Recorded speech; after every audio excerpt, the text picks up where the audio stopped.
All right, my name is Mike McGuire, and thank you all for being here. And for those of you who saw the film and the gentleman speaking about their film during the previous hours, that was amazing. So thanks for seeing that and coming out, and for hanging out today. This is part of our ACT Out 2014 Service Learning and Volunteer Fair. Many students here, mostly students here today, but others as well. Are here to see students from Composition 2, from my Composition 2 class, a research writing class, talk a little bit about their experience in researching poverty today, this semester, and poverty in America in particular. As a part of that, they engaged in a good amount of service learning as part of their research, and they're going to share a little bit about their experiences in doing that today. Also, before we begin that, I just wanted to point out we've got about 30 nonprofit, service-oriented, volunteer-driven organizations here today out in the hallway with information tables ready to talk to you all about ways you might want to get involved.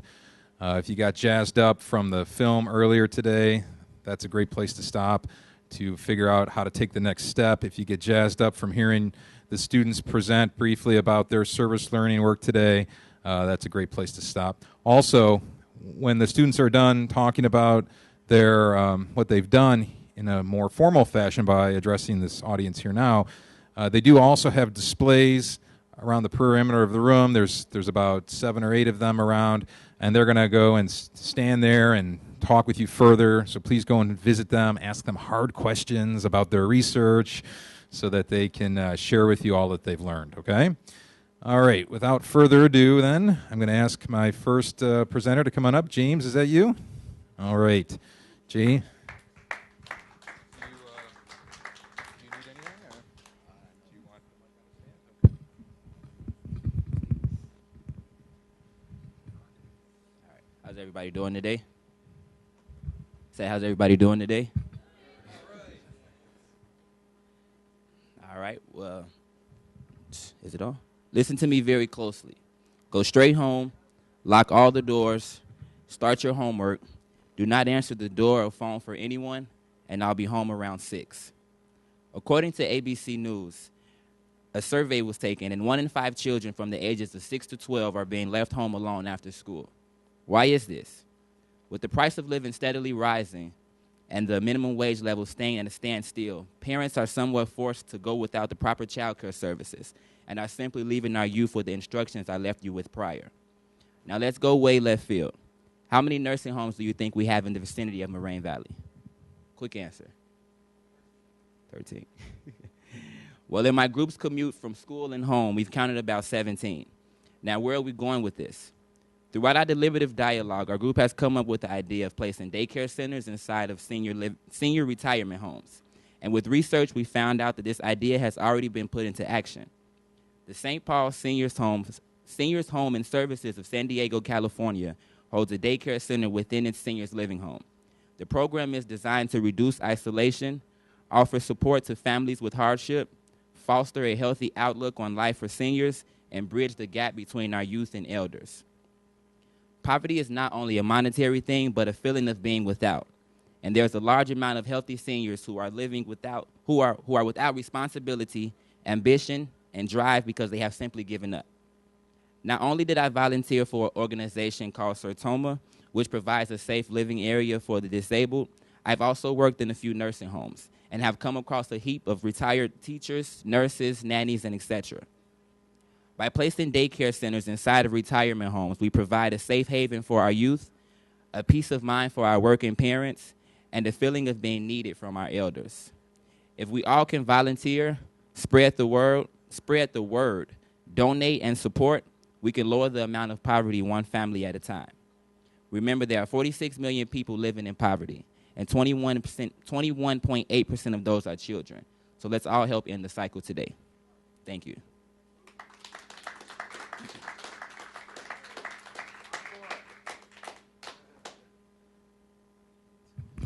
All right, we're going to keep it going. I'm not going to introduce each one of you. I'm just going to have you come up when you're ready. So who's next?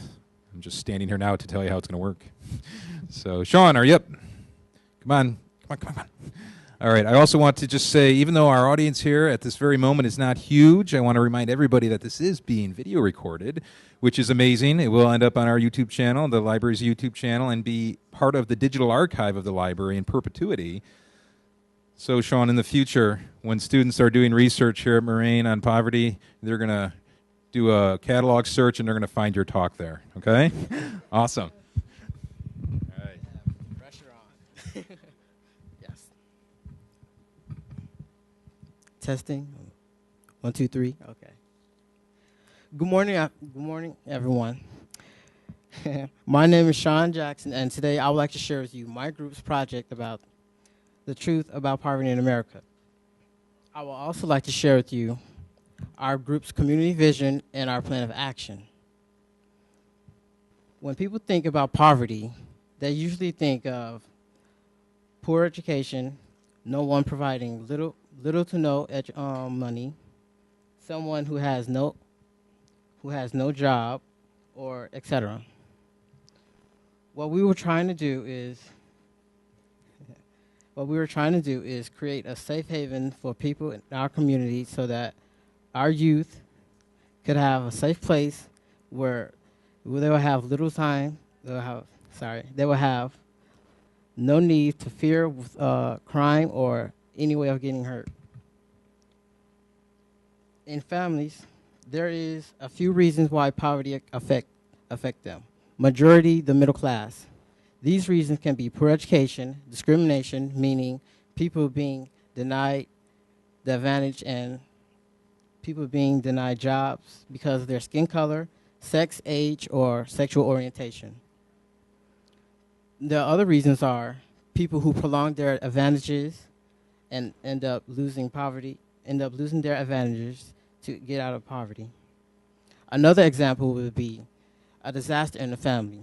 Let's say a family member would die and they have left you medical bills, and it would be the next person who's responsible enough to take on that person's bills. But like a good example, insurance. Just because we have insurance doesn't mean the cost of it, doesn't mean the insurance will cover all the costs. Another great example of why people suffer with poverty is there's a cycle. The cycle is called development trap.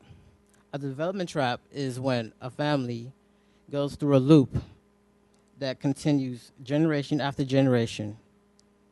This loop is the reason why families don't have the necessary skills to perform well in our society. According to Robert K. Payne, this means that poverty-stricken individuals experience disadvantages, and as a result, their poverty increases. For our service learning, we volunteered at two well-known organizations, the Chicago Food Depository and the Habitat of Humanity. What we did at the Chicago Food Depository was we had packaged pounds and pounds of pasta shells for 3 or 4 hours, and just last year, this organization produced 66 million pounds of food. This amount of food was given to individuals and other establishments to help benefit the people who couldn't buy food from normal grocery stores. Our plan of action, we would like for people to tutor the younger generation and help them study better and more effectively. The places that can provide this is the tutoring center in our school, located Building A258, and St. Vincent de Paul Center, located 2145 Halsted St. Street. This center, St. Vincent de Paul, you can tutor the kids, play with them. You can also service the elderly, cook, and do other things. And just like our volunteers at Moraine Valley Community College, We have created a sign-in sheet for anyone who would like to volunteer.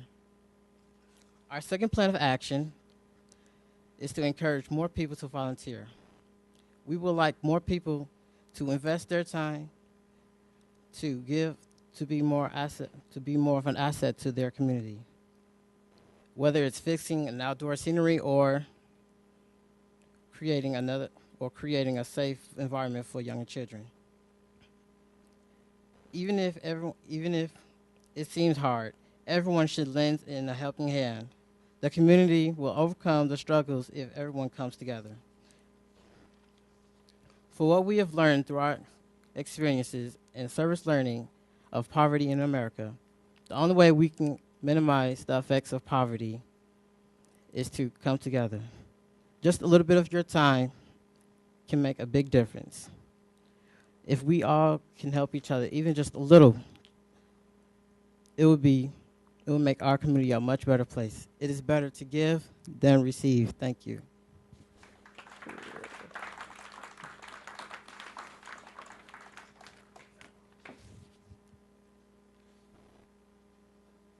I just can't resist. I know I said I wasn't going to come back up, but Sam is signaling she wants to speak next. I just wanted to acknowledge, again, I know how hard it is for you all to do this. It's hard to come up and talk about things like this, so you're doing a great job, and keep it up. And also, I wanted to say many of the organizations that have been referenced so far, they're right out there in the hallway, so when we're done, we can go check them out. We got the Sertoma Center, the Greater Chicago Food Depository, Smith Senior Living, many related organizations. Sam, I'll turn it over to you now.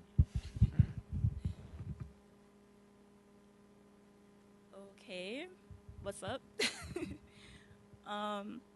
A community has a sense of togetherness where everyone coexists and work together as one. It should be about communication and helping one another, not focusing all of our attention on ourselves and our issues. To take back our community, we must focus on issues that make us uncomfortable. We need to express more certain concern and figure out more ways to improve. I'm kind of nervous, okay. We need to look at the bigger picture and be able to identify that we all need to come together and work as a team. When we watch the news, we see so much wrong in our society.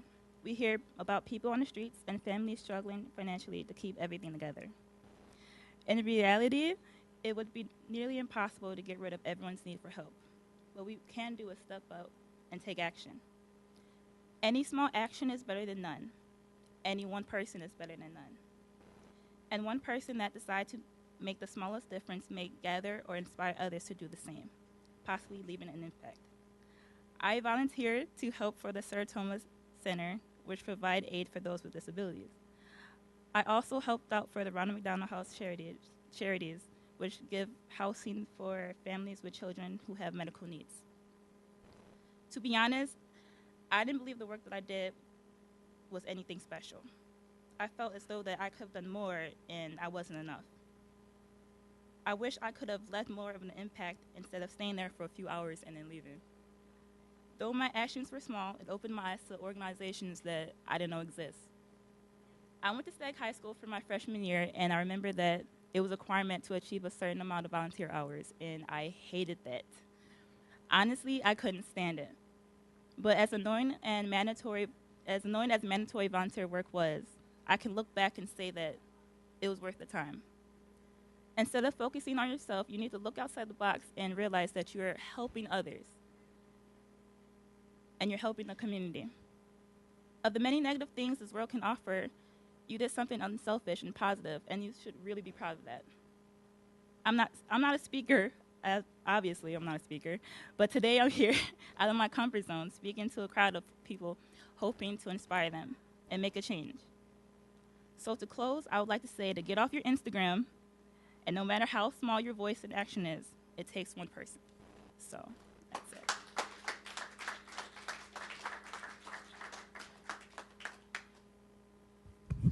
Thanks, Sam. That was inspiring. Absolutely. Excellent.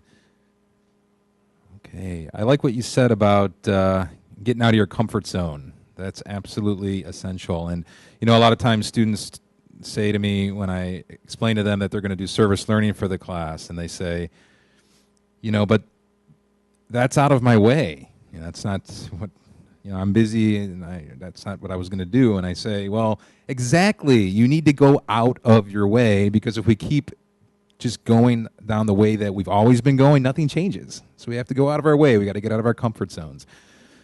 All right, I'm editorializing. So I'm going to go over to Mackenzie now. Are you ready? Here she comes.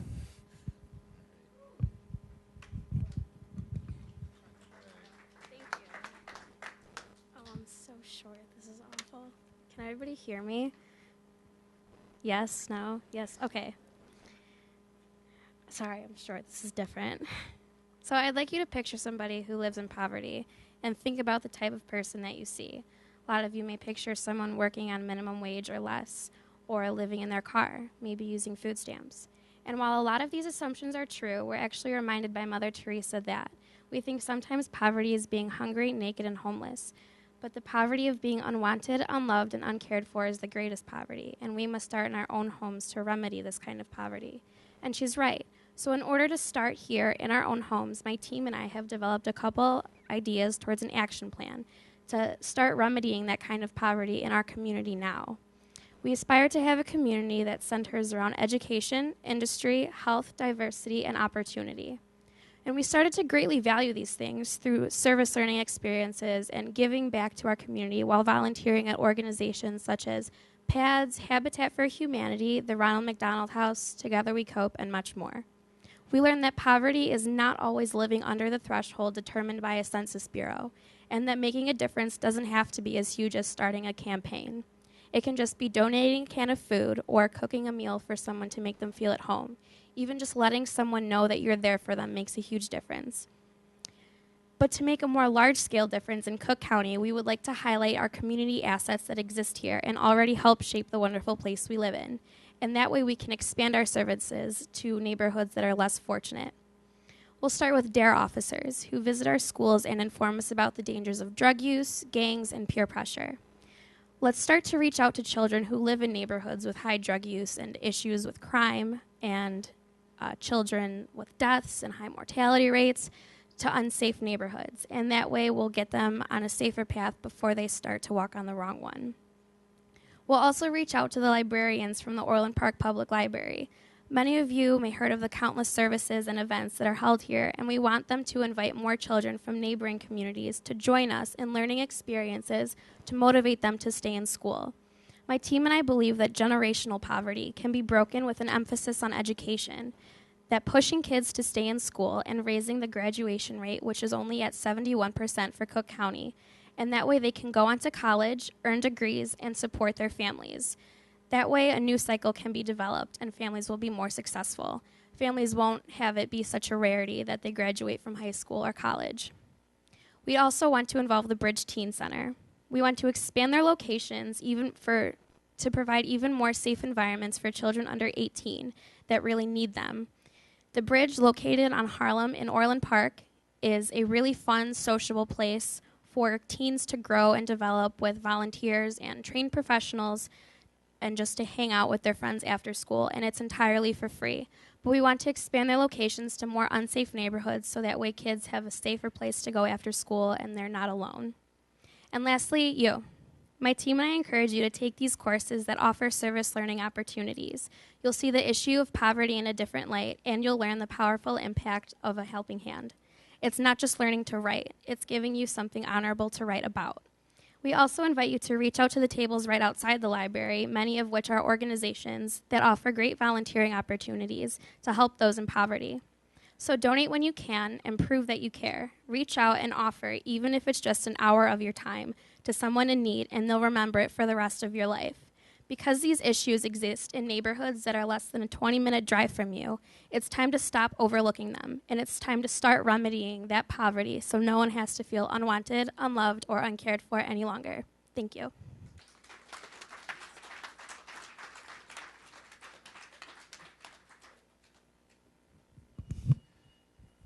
Thank you. All right. Heba's moving forward here. I think she's got to load up a PowerPoint.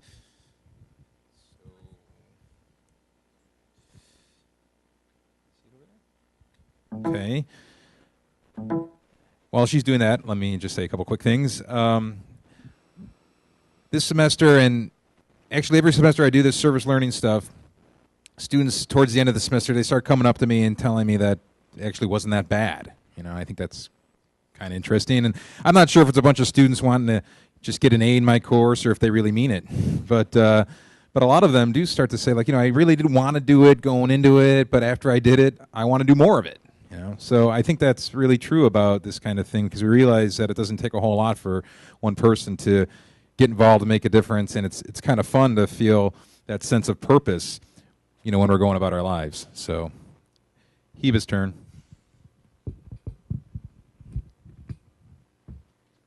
Good afternoon. Can you guys hear me? No. Okay. How about now? Okay. So obviously we're talking about poverty in America today. I want to start off by saying that poverty is a growing issue in the United States, and it's always overlooked. You may feel comfortable and you may have a meal to eat every day, but there's a lot of people who don't. Actually, 46 million people live in poverty in the United States. In order to stop this, we need to make people aware of what's going on and tell them about the causes and the effects of poverty. Okay, so some of the causes are, the first one is going to be inheritance. People are born into poverty. Your parents are poor. You're born into poverty. You think that you have no other choice of being poor, but there are many other ways to get out of it. There's a lack of education. Many people don't continue their education and kind of drop out in high school or never go on to college. Also, there's a problem with our school systems. We're never taught how to live your life. You're never told how to fill out a resume in high school. You're never told how to find a job. I personally graduated high school without knowing anything about the real world. There's a lack of opportunities. Not everybody can get a good paying job. I mean, most of us have a minimum wage job working at McDonald's or Wendy's, which really doesn't help at all with anything. You have a lack of support. Our parents are mainly working all the time. You don't have anyone to support you and tell you, you know what, you need to go to college, you need to get a job, you need to do good in school. Divorce. Many women after getting a divorce are left in poverty. According to the Huffington Post, the 2010 census says that 40% of women live in poverty. And a typical woman has a 73% decrease in her income after she gets divorced, while men actually get a 42% increase after they're divorced. Also, like crises such as natural disasters and a sudden death of a family member can leave someone in impoverished circumstances. Being naive, not knowing anything about the real world, like I said earlier. Racism and sexism. Some people can't get a good job because of their race or their sex. Many claim that men get higher incomes than women do. And also disabilities. We don't have good jobs for people who have either mental or physical disabilities. They always get prejudice from other people because of their disabilities when they can probably do the job better than a normal, healthy person can. So effects of poverty are increased crime rates. Crime is set to increase tremendously because of impoverished circumstances. People think that they have no other way but to steal, to lie, to cheat in order to get food on the table. Numerous studies document that a criminal activity is positively related to unemployment and negatively related to education. That's from the International Economic Review. Increase in drug and alcohol use. Some people turn to drugs and alcohol when they just are fed up with life and can't make it through anymore. Increases of diseases. That's basically a result of poverty because people live in poor homes. They don't have running water. They don't take care of their hygiene, which also causes shorter lifespans. Also an increase in social tensions. As you can see today in the United States, many people claim that the middle class is disappearing. So you either have the very rich and the very poor, and these poor people want to revolt, they want to riot, they want something to change. So that will cause a lot of problems in society. How can we end this? Poverty is not an issue that can be solved easily. In order to solve this, we have to take action. Some of the things that will help eliminate poverty are increasing the amount of financial help that goes to people who survive natural disasters, like hurricanes, tornadoes. Many people lose their homes, everything they own in natural disasters, and the government kind of supplies them with something that won't even get them by for a month. So what if these people don't have family? They need to have a supportive background that would help them get back on their feet. Trying to eliminate racism and sexism in the workplace, having equal incomes for all the races and all the sexes that are in the workplace. Push teens to go to college, encourage them to do good in school, even if they have to go to community colleges are very affordable, but some people don't know that if you start off with a community college, you can get to great places. Offer more work-study programs, jobs in the universities and colleges that would help them pay off their tuition and even have some money left over for themselves. Create jobs that are suitable for people with disabilities, like I said earlier. They can't always be eliminated from society and being told that they're not good enough to do what other people can. And lastly, spread the word. Tell your friends and family about poverty. Let them know that there needs to be a change and how this can change. Thank you.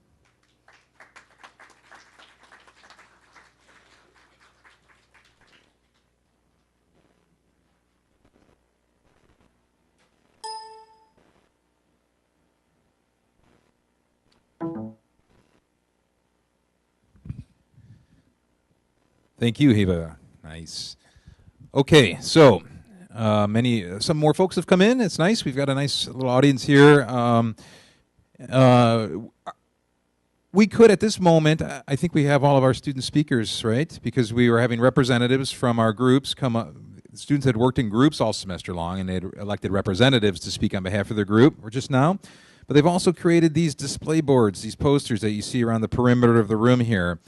And they've worked with many of the organizations that are out in the hallway. He was just talking about one of the precipitating causes of poverty in some cases being natural disaster. And I'm just looking now at the American Red Cross table there, very often in, responding to natural disasters. So much to learn still here today. But are there any questions that anybody would like to ask our speakers today? At this point, we could pass the mic if we want to.